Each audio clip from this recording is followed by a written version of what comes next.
You're on. Hello, everyone. Welcome to the Voice of Houston right here at UHN-TV with myself, Dr. Clara Brent, and Dr. Bobby Mills as the co-host. We are so happy to have you in our midst and want to remind you also that we have a free app. So go to it and you can see everything UHN has to offer. Bobby, we want to thank you for coming today and helping me out with the show.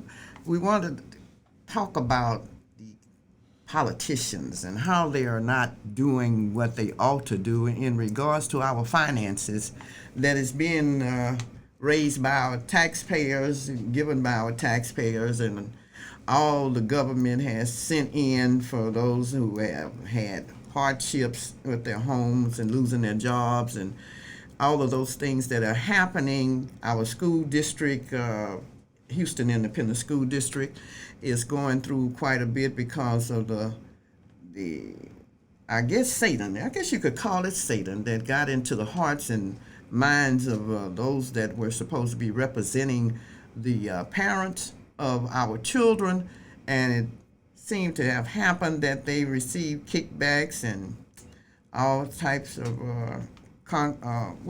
construction deals that they should not have made in regards to their own selfish gains.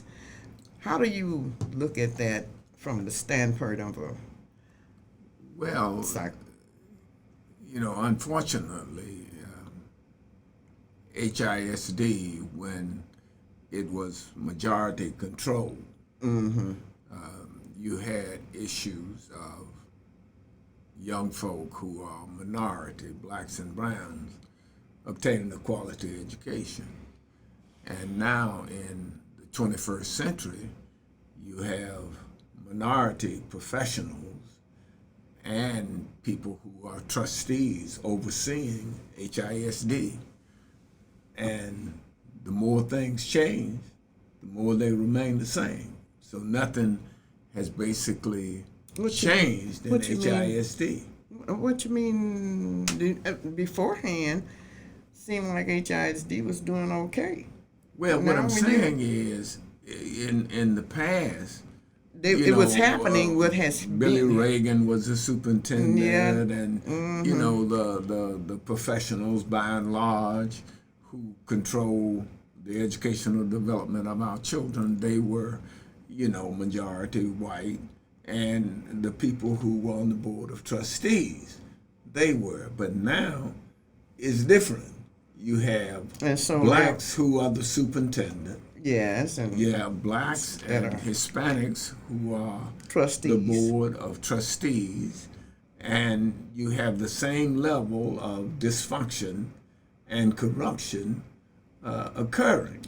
Now, the only issue is that when the whites were in position, there was not a lot of corruption shown or found out. But now it has been. Is it because the whites were smarter or the blacks were just too loose on there? They were probably more sophisticated. Sophisticated, okay. With that's a good the way word. they handled the corruption and dealt with the corruption. Mm-hmm. But now we're just openly blatant with it, where you have hog wild.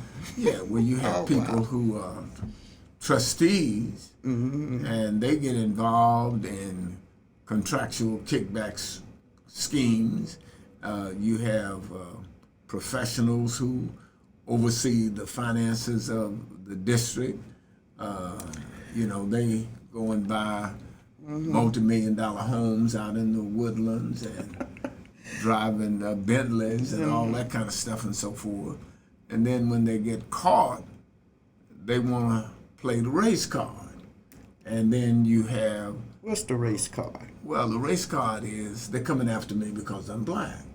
Uh-huh. Yeah, it's not because I violated the law. See, the law is the law, and crime is crime. So it is. And it doesn't make any difference. What color you are. What color you are.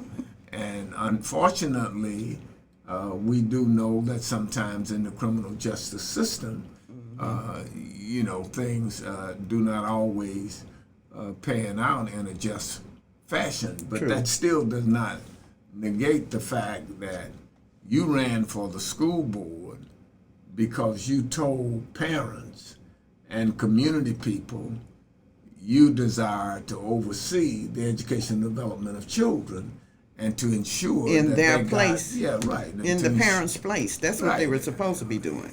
And you wanted to ensure that children got a quality education. Mm-hmm. But your motivation was to become wealthy or to secure economic advantage and principle and pleasure That's a and all shame. of that It's really a for shame. yourself. Yeah. And then when you get caught with your hand in the cookie jar, some of them not only put their hand in the cookie jar, but they take the cookie jar home. You know, Put their arms on everything and carry it home with them. yeah, too. carry it home, you know, Yeah. and then you want to come back and play the race card and say, well, you know, they're coming after me because I'm black, and we know that that's not the case, and those of us who have a God conscience, we need to start, you know, really holding people accountable and saying, you know, crime is crime, and when you break the law, You get punished for it. you pay the price. Yeah, you you do the get crime, punished. you pay the price. Exactly. And But what we're going to what can we possibly do? Will they get the money back from those people, or supposing they spend it all? Do they have to sell their homes and well, you car know, they'll and, probably and replace that money? You know, place attachments on their property, their homes, or whatever they own, and so forth, in order to recoup the resources. But what it is it's a sad commentary. It's no matter. Let me bring this up too. It's no matter how much if it was a small amount or if it was a large amount, it's still stealing. It's still being corrupted in your mind and hearts, and whatever you do, it's wrong. If it's a little bit or a lot, it's not yours to take. That's what I want to bring into the picture. That if you said I just took up $10 was not yours, so you don't. Well, it's not about the $10. $10 not it's about $10. It's stealing. you taking it. The That's the $10 whole was thing. not yours. Yeah, it's not It's yours. not yours to take. Exactly, and as far as the city of Houston is concerned too, and I have appreciated Mayor Turner in many different ways, and how he has handled the mayorship, but he's also got the spotlight on him as well, and whomever were handling the negotiations and whatever for the people of Houston, especially the elderly people of Houston, who when we had that big Harvey. Harvey come in, and the majority of them haven't even gotten their Homes homes taken care of or repaired, and the money been just there, and Right. we want to know where the money is. And Well, how the much- money and- is still there. It has not been spent. and it needs to be spent. It needs to be given out and not set aside, and not used for your own selfish gain. That's where we are stuck in the middle of. Yeah. Well, the sad thing about it is we have to ask the question, how can the black community hold elected black officials accountable? Because it's our votes that put them in office, but usually it's not our campaign contributions It's our that vote. fuel Yes. the mother's milk, so to speak, of what politics is all about. And the reason why most people don't like politics is because, in the common vernacular sense, politics is a pile of, you know what, manure, you know, so to speak. And people, I heard that. yeah, Yeah, it 9 is. times It's out a- of 10, they go don't through want, it. don't want to have anything to do with politics and politicians because of They are so easily persuaded to, even those that intentions were to do good. Once they get in there, they get discouraged because everybody else is corrupted, and they tend to go along with the corruption. And if you were intending to do such a thing, then it's time to not do it. We don't have, as Felton and we were all talking, and Felton brought up, we don't have enough God in our consciousness. We're not led by the God Spirit that He put in it. Truth. We're not led by put the into Spirit us. of the truth. We just cannot lose courage, even if you're in there working by yourself. If you're out for good and you're out for right, do the right thing if you're a politician. And we're looking at all these politicians from the government all the way down to the state, that it is so much corruption until no one wants to do what is right, what is good for the good of the country, and especially in the country is the people. What is good for the people of the country. And that is my heartfelt meaning, that God is not in place. God is not in place in these guys' hearts and minds. And those that do have God in their hearts and place, like our president, he has God in his heart. But the problem is, he has so many surrounding him that he doesn't. And talking different ways and actions with him until he's just slow in movement. And a lot of blacks are holding him responsible for what's going on with the rights of this country. The civil rights, I should say, even though they are about moved out of place, the civil rights is about moved out of place. But for voting rights, it ought to be some way possible that all this mess can be stopped. And we got to get behind the president and our vice president and make sure that this happens. Otherwise, we are going to be in a degradation of damnation and whatever else you can name. Well, what has happened in our country is that people have never really gotten over the Civil War. See, you have people like State of federal Texas, judge yes, in Alabama, Judge Roy Moore, who openly said that America was great when slavery existed. He did say that. So when you have a federal judge, A mindset like that, yes. who has that kind of mentality, and he then steps down from a federal judgeship and runs for a Senate seat in Isn't that Alabama. something? Isn't that something? You have And you have he a gets serious voted problem in. because we have people who are still fighting, Right. the Civil War. So, when folk from the South say that the South should rise again, what they mean is that Slavery It is is going to rise never- again. That's what they mean. You're going to be slaves. We're going to make y'all slaves again, whether you like it or not. and it also Economically. means that it has never been eradicated from the hearts of their minds. Mm-hmm. It's still there. And when will they recognize that you lost? The South lost. the reason rich why they- white man plantation owners, y'all lost, and But the reason why they Right. don't feel the effects of the loss is because they never paid a penalty.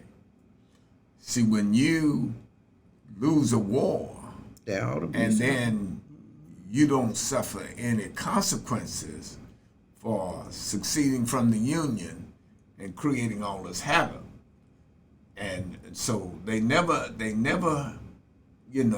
had to pay the reparations that was promised, the 40 acres and the mule. yes, They immediately after the Civil War started injecting into the system the black codes, and then they got the Ku Klux Killings and Klan and all of hangings. that to Yeah, help lynchings. enforce and reinforce, the old system.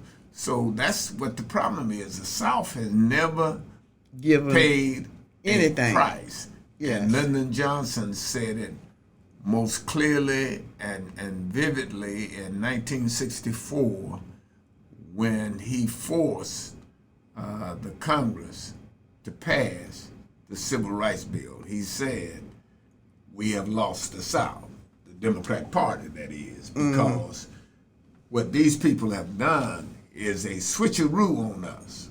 See, the Southern Dixiecrats, now, they went into the Republican Party and took over the Republican Party. So the Southern Dixiecrats now are the Republicans.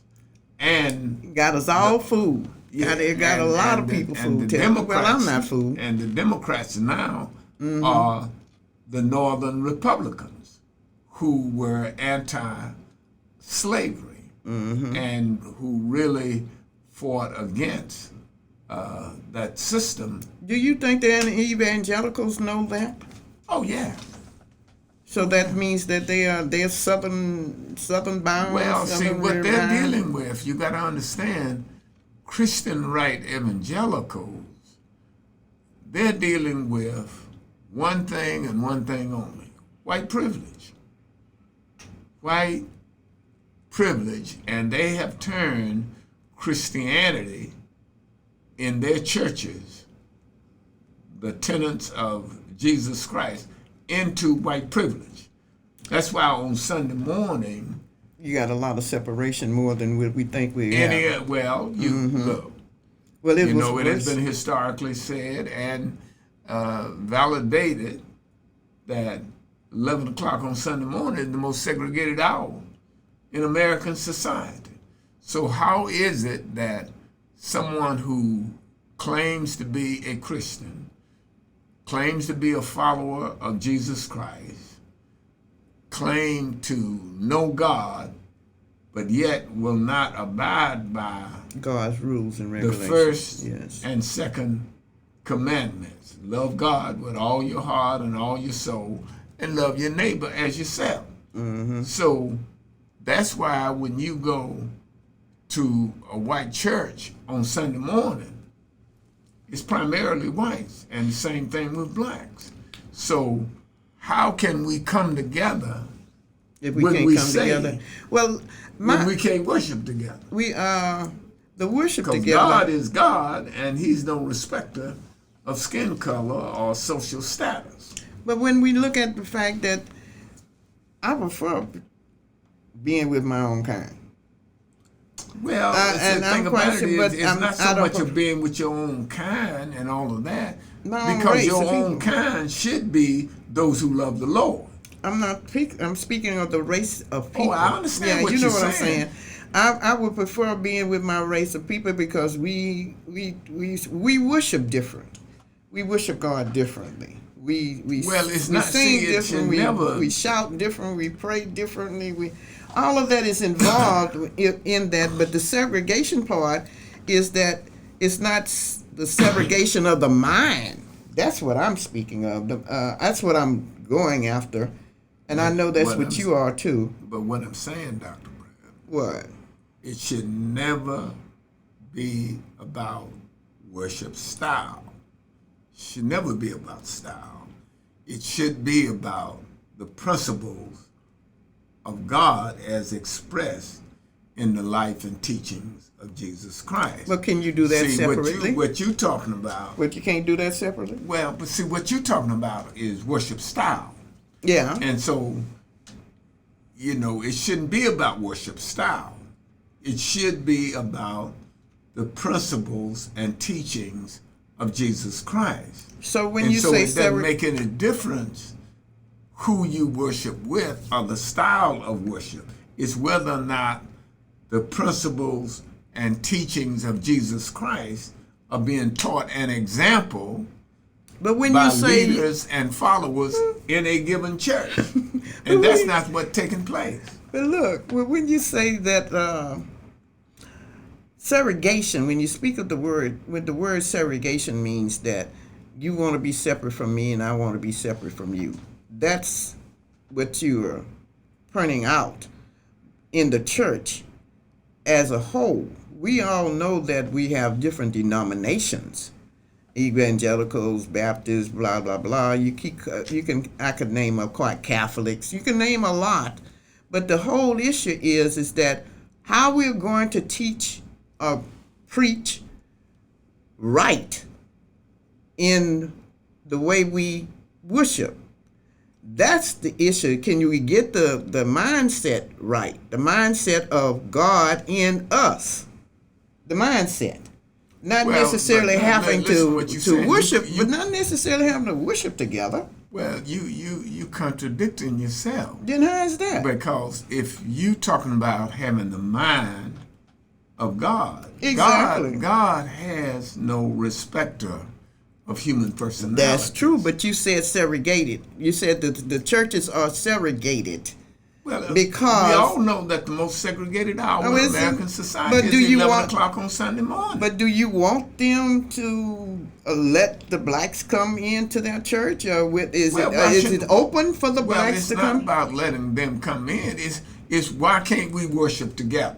If we say that we worship God, who is the Spirit of the truth, and you cannot see God. But why not be worshiping together as a whole, not necessarily in the same building together, but as a whole, but in the mind, in the heart? Yeah, but see, what you're saying is, you advocating segregation. No, I'm not. I'm advocating worship. You saying that people worship want to worship with your own. Who is your own kind? My own kind is my own color. Well, let me tell you. Put it that way. Well, let me tell you what Jesus said. My own color is my own kind. Let me tell you what Jesus said when they came to Jesus. Okay. Jesus said, "Who is my sister? Who is my brother? Right. Who is my mother? Who is my father?" When they came to him and said, "Hey, man, your mother's out there. Want to see you." And Jesus said, "Well, who is my mother?" And you know what he said? Those who are willing to do what? The will of God. The will of the Father. Yeah. And now you saying that the evangelicals are not doing the will of the Father, and those that are Baptists, and all those other but see, what is the will of God? Are not doing the will of the Father. But what is the will of God? The will of God is that we all be as one. We all the will of God is that we love one another as He has what? Loved us. The point of it is that if we do love one another, then we ought to act and move and if that's the case, then we ought to be able to worship the same living God. Of course, I'm quite sure we don't have to be separated and have black churches, white churches, and all this other kind of denominationalism stuff and all that. That's all that is separation in and of itself.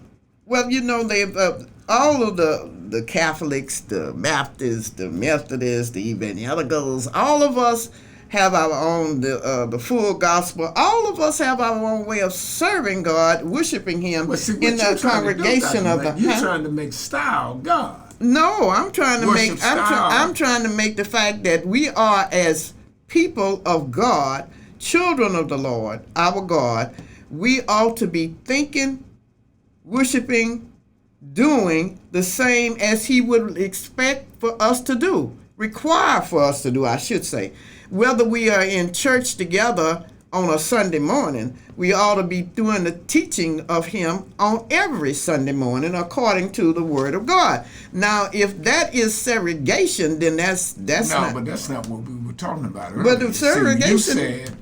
You said that you want to worship with your own kind. I would prefer to worship with my own kind. I'm there. What I'm trying to tell you, I would prefer worshiping as a Baptist. I would prefer. God says your own kind is those who love Him. Of course, I'm not saying that, but I'm not saying too. That I'm saying also that we not need to be in church with the whites, as the church. The whites don't have to be with us. The issue is that they have to start thinking like God. Well, because we think like God. Why don't they think like God? Well, some of them probably do. I'm not going to say all white people don't think.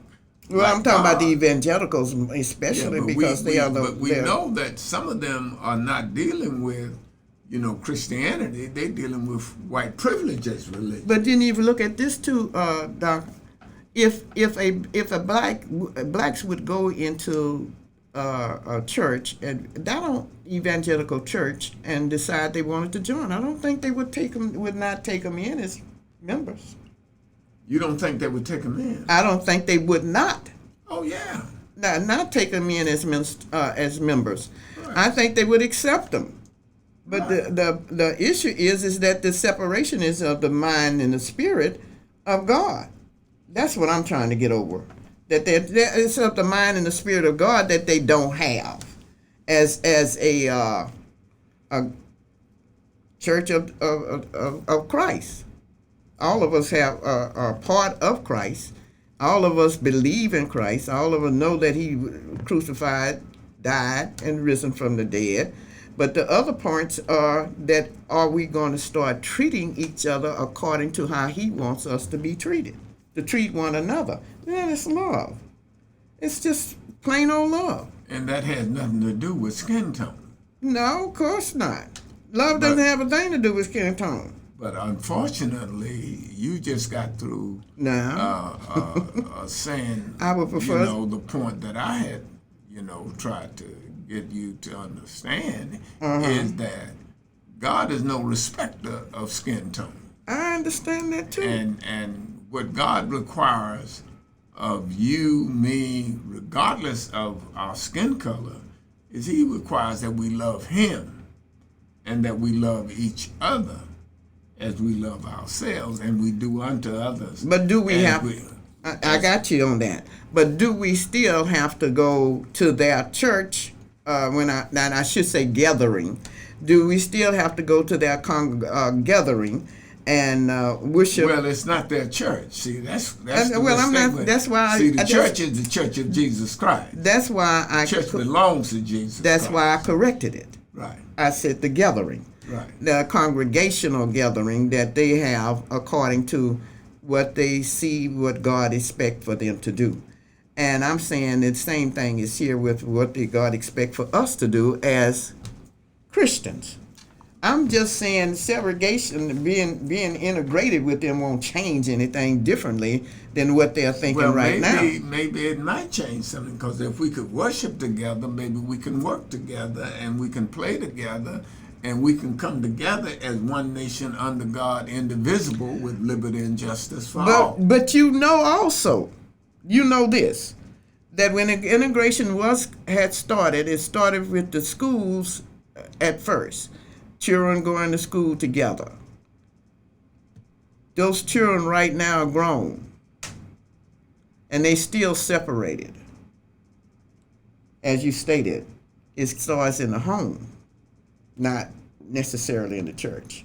You stated that before. Well, the church Because the begins in the home. See, that's what the problem is.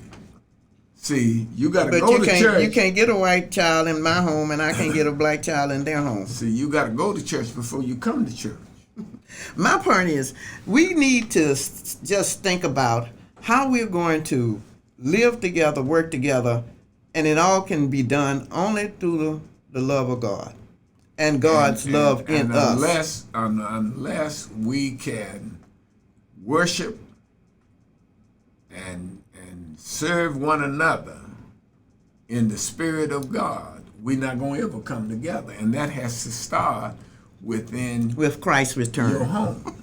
It's going to start It starts with Christ's within return. the family structure. Yeah, I and understand. when you have the family structure gone awry, where you got a lot of children growing up in one-parent families, and you got a lot of children growing up in dysfunctional families, because won't you say that's when the church comes in? That's when the church really comes in. Yeah. Is when we reach out to our children, teaching the children that the parents are not teaching, because it did happen when I was growing up. And a lot of black men weren't going to church. A lot of black men weren't even interested in God, tell the truth. And but the mother was, and the man was in the home. And the majority of the black men weren't in the church. It was the women that were carrying on the church. And of course, the leader was a man, but the rest of the going of the church, the carrying on the church, the raising of the money, everything was the women, and they would bring their children.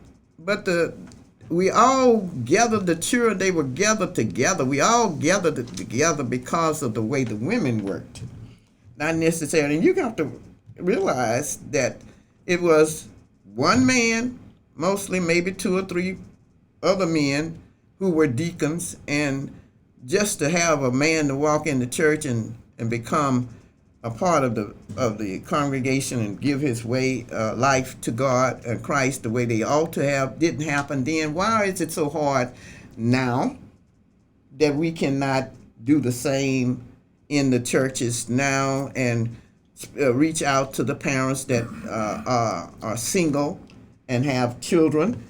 Why can't we reach out to them now and then bring those children into church? Why we can't do that like we used to do? It goes back to what you were saying. It's the breakdown of the family. See, when you... Even with the man there, he wasn't in church. See, when you have the family is the beginning of society, and everything evolves from family. All of your other institutions, whether it's the economic institution, educational institution, political institution, or whatever, it all evolves out of family. And so when you have the family structure going awry, then what you have is societal chaos. And that's what we have today. We have societal chaos because you have too many children who are growing up in single-parent families without a father and a mother. Well, and you get that teaching and that learning, and that training is not taking place. Well, we're gonna keep pushing on these issues until we come up with a good solution for what we have to do in regards to everything. But God is the only answer. God is the only answer. Tell the truth. And if you heard that echo, God is the only answer. We want you to understand that we are not here to persuade you to do anything. We're just speaking our opinion. We love you. God loves you. And you stay safe. Put the paper in your car. Keep it in your car. Keep Houston clean. Bye-bye.